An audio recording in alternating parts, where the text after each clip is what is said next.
Chapter 11. James knows he's overprotective. Really, he does. He's not sure why. Not sure where it comes from. He's never lost anyone, never had anyone walk away from him. He hasn't lived through what Sirius has, what Remus has. There's no reason for him to have this deep need to protect when nothing has ever been taken from him. But he does. If you want to be cute, and sometimes his mother does, you could call it the Gryffindor in him. But it's more than that. It scares him sometimes, if he's honest. It's too intense. He feels it about Sirius, about Remus, about Peter. This need to be at their sides, to make sure they're okay, to destroy anything and anyone who tries to touch them. Because they're his to protect, his to keep, his to love. It's too much. He knows it is. It's worse with Regulus. He doesn't like Snape. Whatever Lily says, he doesn't see much that's redeemable about the kid. But he's glad that Filch showed up when he did, glad that he pulled them apart, because, for a minute, when he came around the corner, when he saw Snape with Regulus pressed against the wall, he doesn't actually think he was going to kill him. He hopes he wasn't. But Merlin, he wanted to. He felt the need burn under his skin. He wouldn't have needed magic, wouldn't have needed a wand. He'd have done it with his bare hands, and that scares him. Scares him almost as much as the way Regulus shakes in his arms, the way he cries silently into his chest. James has never felt his age quite so much as when he was crouched on the floor, trying to get Regulus to breathe. All he could think was, I don't know what I'm doing. I don't know what I'm doing. Someone help. Someone get my mum. It hurts. People hurt. Even when they don't mean to. Even when it isn't their fault. It hurts to see Remus the morning after a full moon, which is a selfish thing to feel, or to think, but it's true. It hurts to see him broken and battered and filled with loneliness, just like it hurt to watch Regulus fall apart. He knows it isn't about him. None of it is. But it hurts like it's his. And he's sorry. And he wishes he was stronger. Wishes he was more. Wishes he wasn't the only person he knew who wasn't covered in scars. We're gonna have to move, Regulus says eventually, still pressed against him, invisibility cloak over their heads. James's arm instinctively tightens around him. Let's go back to the room. Can we do that? He realizes he shouldn't be making demands right now, but the idea of letting Regulus go back to that dorm, the idea of that Snape might be waiting for him. Filch might check the room. If you went back to your dorm. James shakes his head. I've already got one detention. Another won't make much of a difference. Regulus is quiet. I'm asking, Reg, James says gently. It's a question. You can say no. You can always say no. He knows he handled things wrong before. Knows he looked disappointed when Regulus turned him away. He's never been good at guarding his emotions. He hates that he did that he made him think, for even a minute, that he had to do anything he didn't want to. I know, Regulus whispers back, before burrowing further into James's chest. His hand goes to the back of his head, holds him there. I love you. I love you. I'm so sorry I wasn't there. I'm so sorry that someone hurt you and I couldn't stop it. I'm so sorry that I don't know what to do. Okay, Regulus says finally. Okay, let's go. Yeah? James tries to keep the relief out of his voice. Yes, James. It's a slow process, getting Regulus back on his feet. James suggests carrying him, but Regulus sends him a sharp so look James can't believe he isn't bleeding from it. He keeps one hand around Regulus's waist, and the other holding up the invisibility cloak, even though it doesn't quite cover their feet. He figures some coverage is better than none, and he's not at all certain that Filch isn't coming back. By the time they make it to the room, he thinks they're both exhausted. He tosses the cloak over a nearby chair, Regulus collapsing onto the bed, leaving James standing awkwardly by the door. He wants desperately to be closer, but knows better than to move.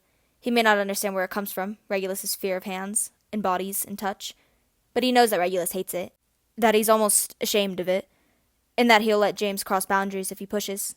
Clearly, it's something Regulus has grown used to, so James is so careful not to push. Do you have practice tomorrow morning? He asks finally.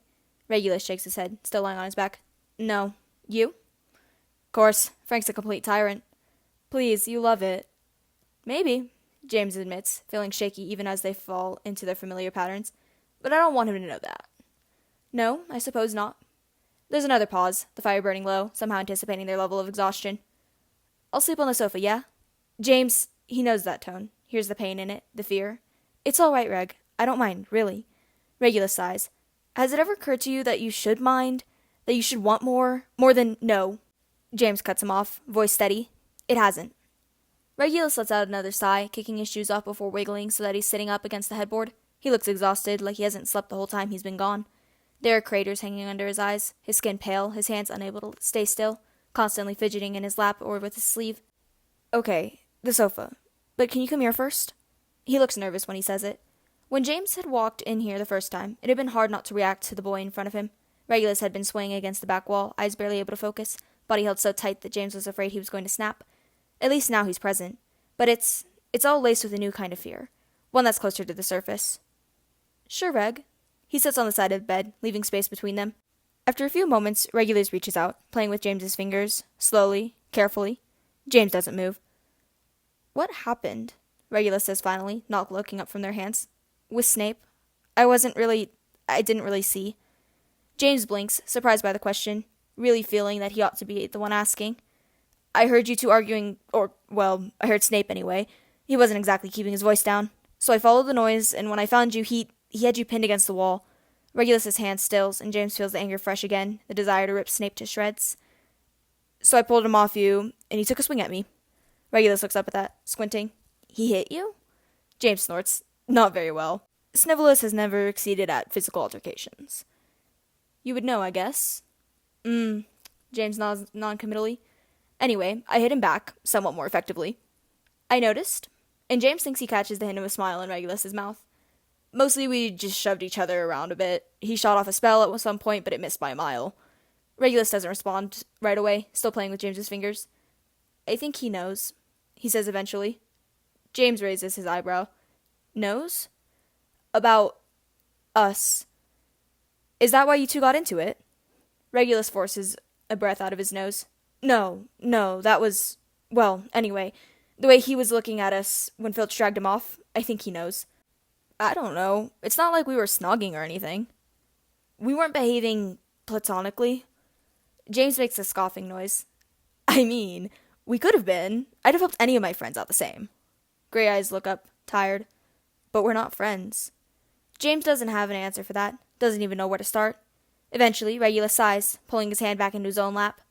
I'm just warning you, because if I were Snape, the first person I would go to would be Sirius. James doesn't miss the way his voice phrased on his brother's name. He still doesn't know what the right thing to say here is. What it is that Regulus wants to hear. It'll be his word against ours. He hasn't got any way to prove it. Regulus leans back against the headboard, breathing in and out in a way he does sometimes, like he has to think about it. Since when do you need proof to spread a rumor at this school? And before James can answer, he goes on. Besides, that's why he'll go to Sirius. He won't need to prove it. He'll just need to make Sirius doubt you. Which he will. James hates this conversation. Will he? A bit defiantly. Regulus rolls his head sleepily towards him, eyes opening again. Yes, it's what we do. Doubt and doubt and doubt. Everything gets all twisted in that house. Love and hate and all the rest. You can't trust anyone. Can't even trust yourself. James aches for the both of them. He wishes that he could fix it, that he could stop them from ever being hurt at all. He trusts me, James says finally, voice weak. Regulus nods. And you're lying to him. James feels the air escape from his lungs, like he's just been hit. He's not entirely sure he hasn't been. He makes it to stand up, but Regulus's hand shoots out, wrapping around his wrist, sleepy eyes suddenly awake. I'm sorry. I don't know why I said that. I'm not... He fumbles with his words. I'm not very good right now. I'm all the worst parts of me. I'm sorry. James breathes in, trying to put out the fire as those words started in his chest. But he hadn't thought about it like that. Not really, not fully. He knows he is one of the few people that Sirius trusts, that he's ever trusted, but it never occurred to him before that he wasn't worthy of it. Regulus is still staring at him with frightened eyes. It's okay, Reg. It's not. It was just the truth. But the younger boy shakes his head. I was being cruel. I told you, I'm not very nice. I try to be for you. He grimaces at the confession. I'm the one who made you promise not to tell anyone. It isn't fair for me to throw it back in your face. Regulus, he says softly, holding the other boy's eyes. You don't have to be nice all the time, you know. Nobody is. Regulus looks at him skeptically. Says you. I'll have you know there are plenty of people who think I'm an asshole. That doesn't seem to sway Regulus. They think you're an idiot. There's a difference. James laughs, probably too loud, but it melts some of the ice in Regulus's eyes, so he doesn't feel too bad about it. You might be right. I am. Regulus looks down at where he's still holding onto James's wrist, and then slowly, and almost painfully sweet, he brings James's knuckles to his mouth and kisses them. It's soft and quick, like something he wanted so badly he couldn't help it. His cheeks are slightly pink when he puts James's hand back down again. James wonders how it is that Regulus can be so forward about so much else and so unsure of the littler things like this. I should let you sleep, he says eventually, breathless, heart trying to slip between his ribs. There are so many words crowding behind Regulus's lips. He can see them. See Regulus swallow them down. He wishes that just once he wouldn't. That just once he would tell James all the things he thinks are so terrible to utter, the parts of him too ugly to show. I can take it, James wants to say. Trust me. Thank you, Regulus says finally, voice quiet. For what?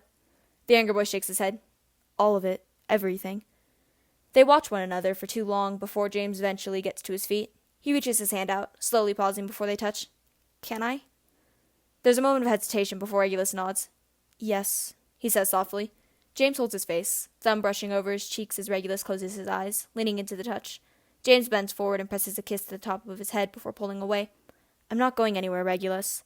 The younger boy blinks, his eyes open, so serious and stoic. I know, he says, though the pause gives him away. I mean it. Regulus looks almost sad for a minute, before he's able to wipe his expression clean, neutral. I know you do. He considers pushing the matter, but decides against it. Not tonight. Good night, Reg. Good night, James. James is slightly better at sneaking back into his dorm, using the invisibility cloak to make sure he gets upstairs unseen. Unfortunately, Sirius is already awake for Quidditch, so there really isn't a subtle way for James to just appear. Sirius doesn't seem surprised when James takes off the invisibility cloak. He just gives him a cold once-over from where he's sitting on his bed. James tries to explain. Better hurry up. Sirius gets to his feet, grabbing his broom. Don't want to keep Frank waiting. With that, he brushes past him and out of the room, shutting the door a bit too forcefully considering the other two roommates are still asleep. Sirius gives James the silent treatment for the rest of the morning, which James thinks is a little unfair, but he tries to ignore it. All he gets is glowering and grumbling and sarcastic huffs every time he opens his mouth. By the end of breakfast, he's about ready to throttle Sirius. Luckily, Remus, being the perceptive lad he is, makes sure to sit between them in charms, and then again in potions. By lunch, things are actually starting to feel a little more relaxed. That is, until James hears the unmistakable sound of McGonagall clearing her throat. Professor, he says, resigned, putting down his sandwich and turning towards her. Really, Potter? Fighting in the corridor in the middle of the night? James can feel the eyes of each of his friends boring into him, Sirius's especially. What on earth possessed you to act so foolishly? After an extended silence, James realizes that she's actually expecting an answer from him. Oh, I was sleepwalking? She arches a formidable brow. Really? And you just happened to sleepwalk right into Mr. Snape? James rubs the back of his neck. Yeah, mad coincidence, that. Mm-hmm, she says, eyes running him up and down, clearly unimpressed. A week's detentions. Oh, come on, and 10 points from Gryffindor. Professor, you know Slughorn's not going to take anything from the Slytherins for this. She sniffs. How my fellow professors deal with their houses is none of my business. You, Mr. Potter, ought to know better. You're in 5th year, for goodness sakes. James doesn't understand how that's relevant to anything, but he can't see the point in trying to fight with her. Your detention starts tonight, after supper, 6:30. Filch will be waiting for you in the trophy room. You are to be punctual and contrite. Have I made myself clear? Yes, Professor, he grumbles, turning back to his sandwich. Oh, and Mr. Potter? He looks up as she calls to him over her shoulder. If this happens again, I promise you the consequences will be far more severe. James rolls his eyes, though only once he's certain she's no longer looking. Brilliant. It takes him a minute to realize that the other 3 marauders are still staring at him, and he tries to figure out if there's any way he can avoid having the conversation that is clearly coming. You got into a fight with Snape? Remus hisses. Apparently not. James looks guiltily up at the confused faces of his friends. Well, Remus and Peter look confused. Sirius looks angry. Sort of, he answers eventually. Yeah? Sort of, Peter repeats. James shrugs. Don't know why you're acting like this is some big deal. We get into scrapes with Snivellus all the time. Not usually in the middle of the night, Remus says, not unfairly. Yeah, well, what can I say? The bloke's a tool 24/7. No rest for the wicked, eh? He tries to smile, but doesn't appear to appease a single one of his friends. What the hell were you even doing out of bed? Peter asks, looking the most genuinely confused out of the bunch. James shrugs again, looking down at his plate. Walking? That earns him a cold laugh from Sirius, who pushes away from the table muttering something that sounds a lot like unbelievable, under his breath. Pads? Remus calls after him, but Sirius is already walking away, without a backwards glance. James watches him. He must have forgotten something in the room, Remus says, eyeing James nervously. James stares for a moment longer before dropping his eyes. Yeah, must have. Sirius's mood continues for the rest of the day, and it's for that reason that instead of going back to the dorms after class, James decides to go to the library. Maybe giving him some space will help. Besides, if he has to listen to Sirius sigh one more time, he's going to lose it.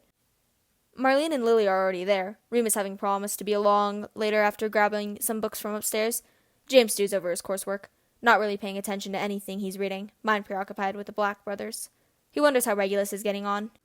He didn't see him at breakfast, and Regulus was still asleep when James left this morning. He wasn't sure if he should wake him or not, but decided against it.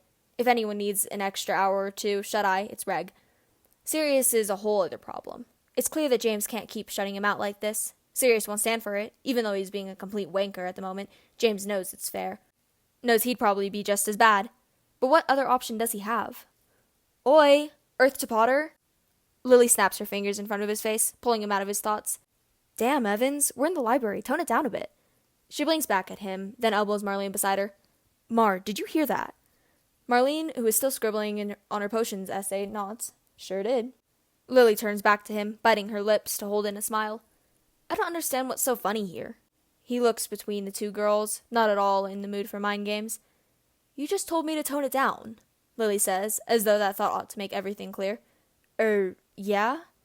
You, she repeats, openly smiling now. You, James Potter, king of the loud over-the-top wankers.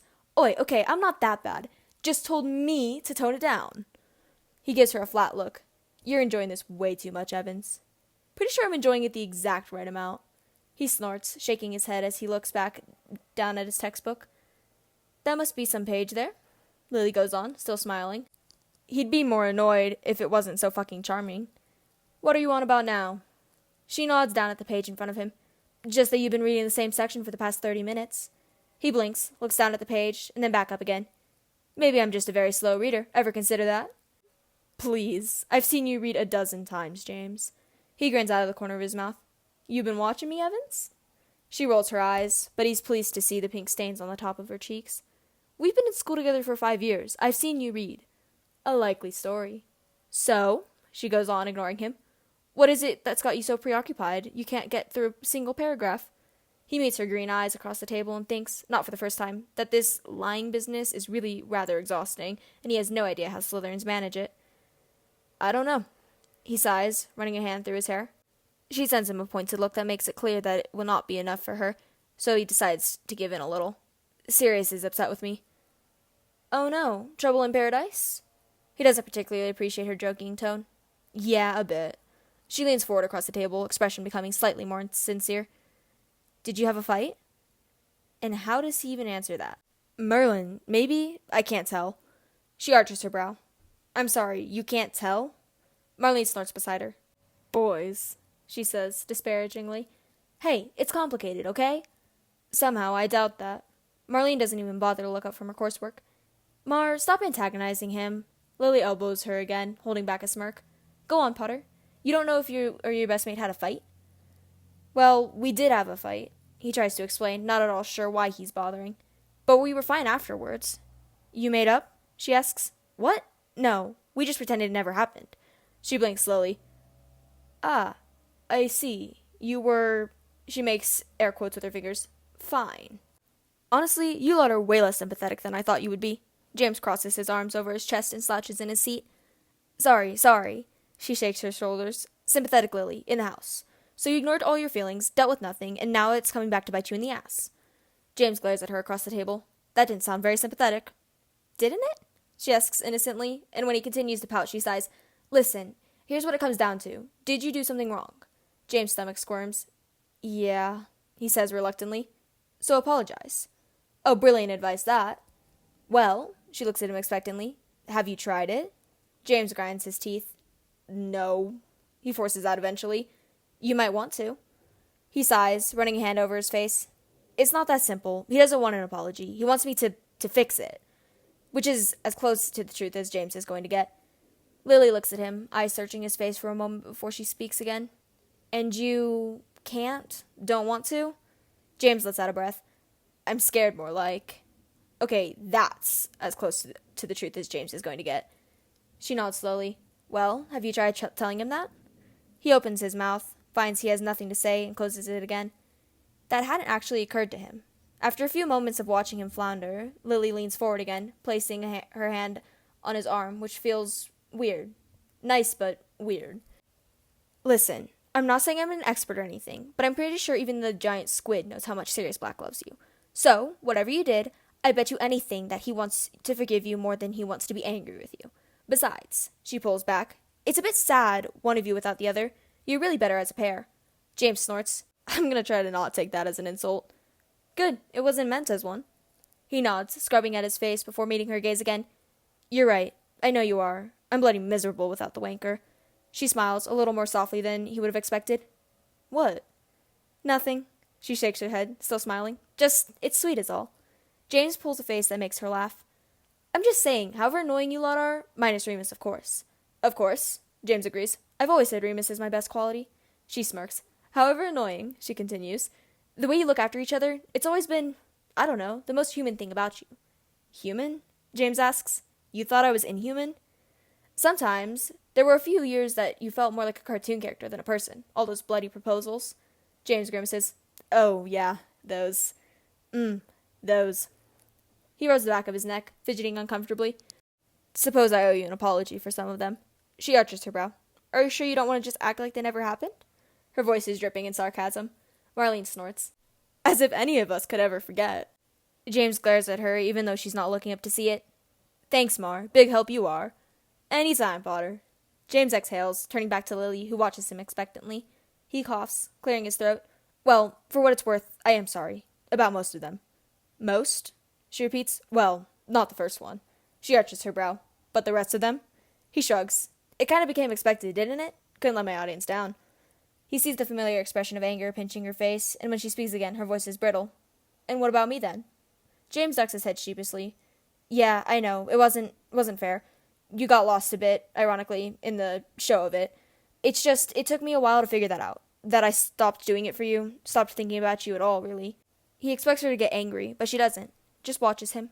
He feels uncomfortable, but he does his best to bear it, to let her get out whatever it is that she needs to.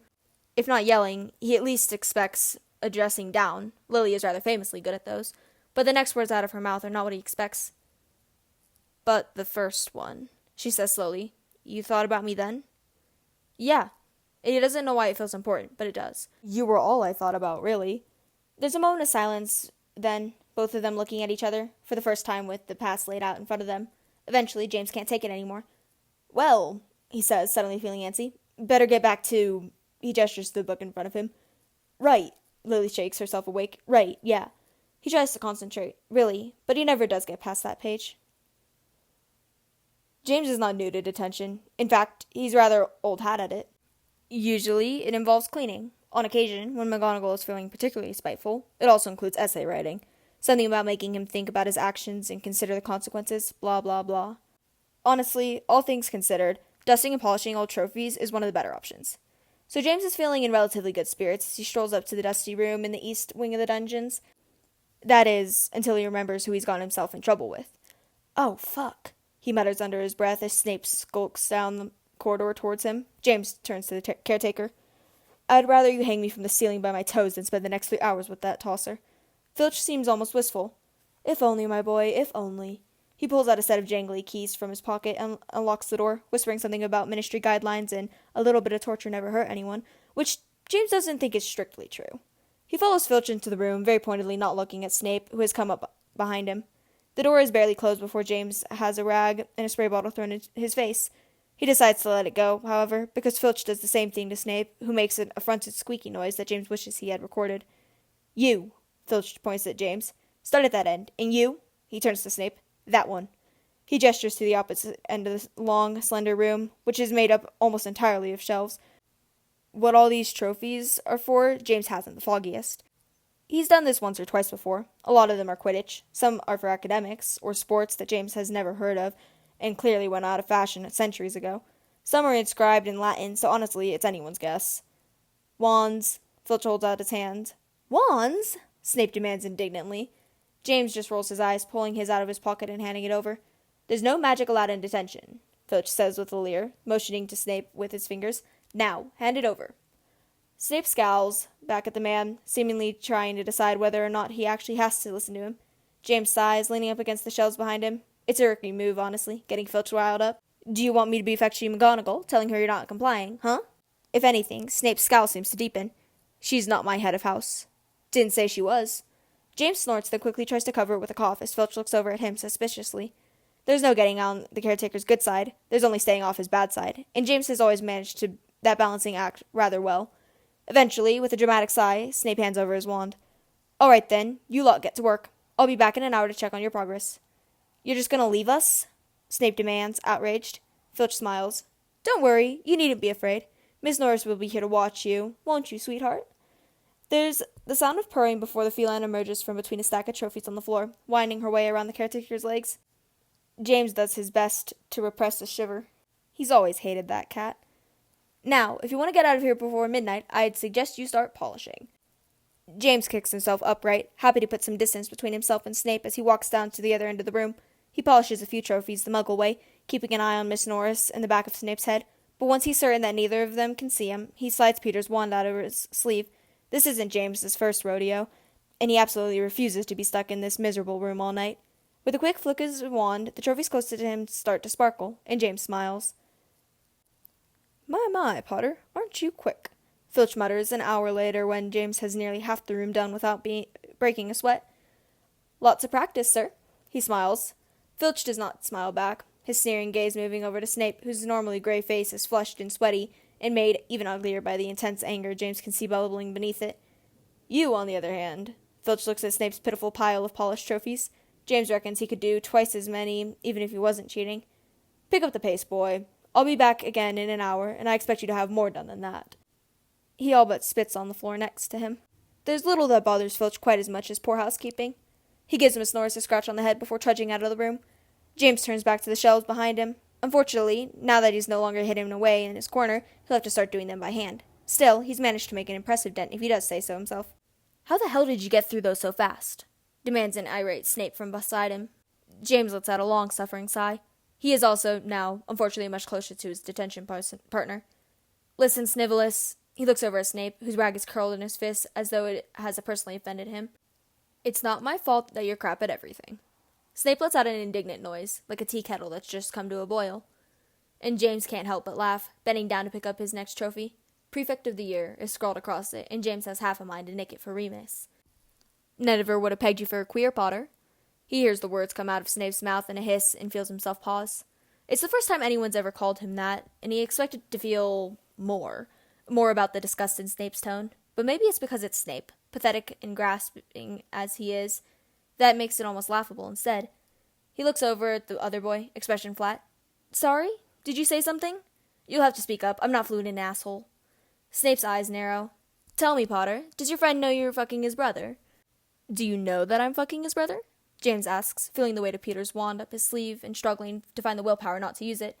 Because I don't actually think you do. That's just some baseless conclusion you've drawn in that tiny little brain of yours. So, if you don't mind, I'd like to get back to polishing so I can get the hell out of here. Snape opens his mouth to speak again, but James cuts him off. Great, glad we're on the same page. He very purposefully turns away from him, scrubbing rather unfairly at the trophy in his hands. A few minutes of silence pass, and James starts to think that he might actually be able to get through the rest of this night without having to speak to Snape again. Of course, Snape has other plans. That's the second time you've come to his rescue, he says. Good to know you can count. James doesn't look up from his cleaning. Bit hypocritical of you, don't you think? James hates that he can feel himself taking the bait, responding to the infuriatingly smug tone Snape's voice has taken on. Whatever are you talking about, Severus? He asks, forcing a brevity into his words that he does not feel. James Potter, defender of half-bloods and muggleborns, protecting Regulus Black? Hardly adds up, does it? James grits his teeth. Shockingly, I don't really care what you think adds up. I bet I'm not the only one who would have had a problem with it, even if you aren't fucking him. James very determinedly picks up another trophy, hoping Snape doesn't notice the way his hands shake with the barely refrained desire to punch him in his stupid mouth. People like Lily, for example. As someone who quite enjoys antagonizing people, James can recognize a trap when he sees one, and this one is oh so transparent. Unfortunately, that doesn't stop him from walking right into it. You just can't help yourself, can you? Says the voice in his head that sounds strangely like his mother. Oh, because you know Lily so well. I do. James snorts. Really? 'Cause from what I hear, you two aren't so close anymore. And I don't know if you've noticed, Snivellus, but now at meals, she sits with me. Snape's mouth forms a firm line, and James is about to confidently turn back to his cleaning when, did he tell you why we were fighting? That makes James pause, because, of course, he didn't. Which isn't unusual for Regulus. For every word he says, James knows there are a dozen he doesn't. Still, he can't quite bring himself to admit that to Snape, who seems to understand it anyway, smiling again. He called her a mudblood. He says it so casually that at first, James doesn't quite understand it, can't take it in. What? He asks unwillingly. He doesn't want to play this game anymore. See? Snape sneers. Hypocrite. James throws the trophy in his hand to the side, causing it to crash into a pile behind him. Let me get this straight, he says, anger now clearly humming under his words. He just walked up to you in the middle of the night and went, "Oh, hey Severus, you know that Lily Evans? She's a..." His voice cuts out, unable to finish that sentence. I'm supposed to believe that? Snape is clearly enjoying this. No, there's a bit more to it than that. Though I don't think you'd have liked any of the rest of it much more. A lot of boasting about his family and blood status. If memory serves, you've done worse than shove people in the walls for that kind of thing. James has a rotting feeling growing in the pit of his stomach. Because Snape is right, and God does he hate it. And you were, what, standing up for Muggle wizard equality? James asks coldly, doing his best to hide the tremor in his voice. Snape runs him up and down with his beady little eyes. Well, you certainly weren't. Fuck you. He wants to be able to say that he can't picture it, but the terrible truth is he thinks that Reg might say those things. If he was pushed, if he was angry, that rotting feeling grows. So which is it, Potter? Snape asks with a sneer. Which side are you on? Well, I'm sure as fuck not on yours. Snape's black eyes glint viciously in the candlelight. Are you sure about that? Because I can promise you that Regulus certainly is. James is already in the come-and-go room when Regulus gets there. He came right from detention. He sits at the end of the bed, elbows on his knees, hands clasped between them. He doesn't look up when Regulus comes in, doesn't quite know how to handle himself. Oh, he hears Regulus stop. You're early? Yep. He doesn't want to be angry with Regulus. He doesn't want to believe Snape. He decides that if Regulus denies it, he'll let it go. He'll trust him. Because he does, doesn't he? Trust him? James? Regulus asks cautiously, standing by the door. And James knows he's let the silence stretch on too long. With a sigh, he lifts his head, looking at Regulus and feeling the breath catch in his chest. I love you. I love you. I love you. He swallows with difficulty. Did you call Lily a mudblood? He usually avoids the word, but he doesn't want there to be any ambiguity here. Regulus blinks, surprised, and then nothing. A mask. Empty eyes stare back at him. He hates it. Yes. There's no inflection in his voice, and James feels something icy drop down his spine. Why? He practically whispers. Regulus looks back at him like he doesn't understand the question. Because she is one, he says simply. What? Unless I'm mistaken, she's Muggle-born. James interrupts, maybe more sharply than he means to, or maybe just as sharply as he means to. He can't decide. Regulus stares at him silently for a beat too long. I'm sorry, I don't see the difference. You! James' voice fails, and all he can do is gape at the boy in front of him. It's several moments before he seems to find himself again. You don't see the difference? He repeats, and when he gets no response, he runs a hand over his face. Reg, are you kidding me? They both mean the same thing. Bullshit! He's never raised his voice with Regulus before, and he sees the impact instantly, sees Regulus's walls go up, sees his eyes grow hard. That's bullshit, Regulus, and you know it. Once again, Regulus doesn't respond, standing there stiffly in the middle of the room. One of them is describing someone whose family doesn't have magic. James tries again, a little bit desperate now. The other is attacking them. Those two things are not the same. Still nothing. Reg? He gets to his feet, but doesn't move, just trying to get some sort of response. Is any of this getting through to you? He sees Regulus's jaw clench, sees the struggle going on in his gray eyes. He just wishes he knew what it was about. I understand your words, he says carefully. It's the sentiment I'm struggling with. The sentiment? James repeats uneasily. He can see Regulus's frustration before he hears it, though whether it's directed at James or himself, James can't tell. They don't have magic. They will never be us, be what we can be. James opens and closes his mouth several times before he manages to get something out. So what? Regulus's eyes narrow. So what? He repeats, almost mockingly. What makes you think we're the only thing worth being? Or even the best thing? Look at this, Reg. He points up at the ceiling. You love this painting. This story, a wizard didn't come up with any of that. But when this room tried to give you the things you needed most, that's what it chose. Something Muggle. Regulus has his eyes on the painting. It looks like he's concentrating, trying to puzzle something out. James knows that this is what he's like, that he goes quiet, that he needs to take his time with things. James has to be patient.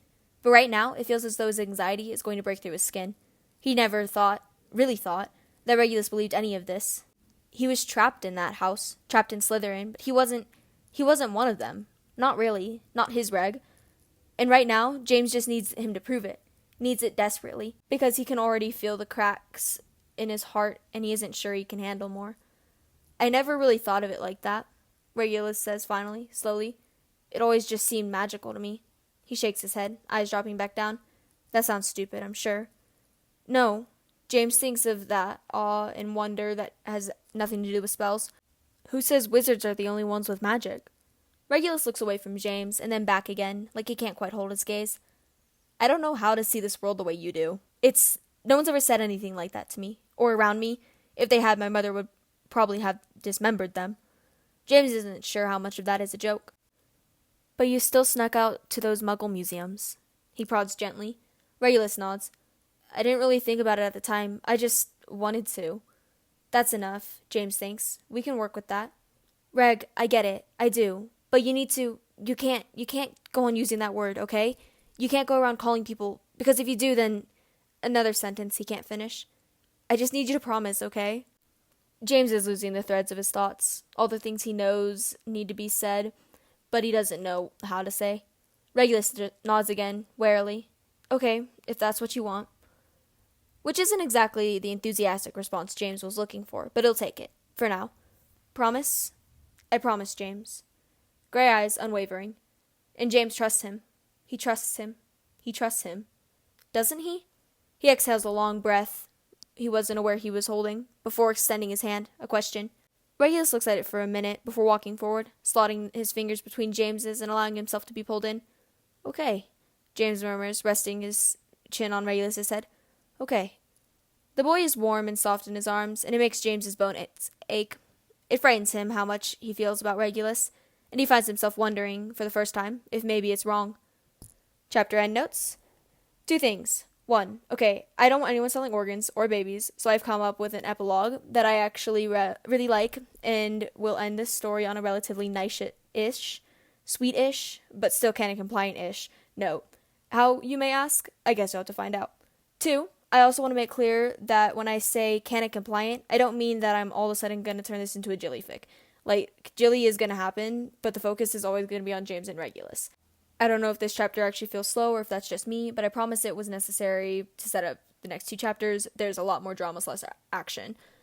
It's really super fun and nice that you guys are so invested in these characters and what happens to them, and I love reading your opinions, so forever thank you. Thank you for listening, and I will see you next episode.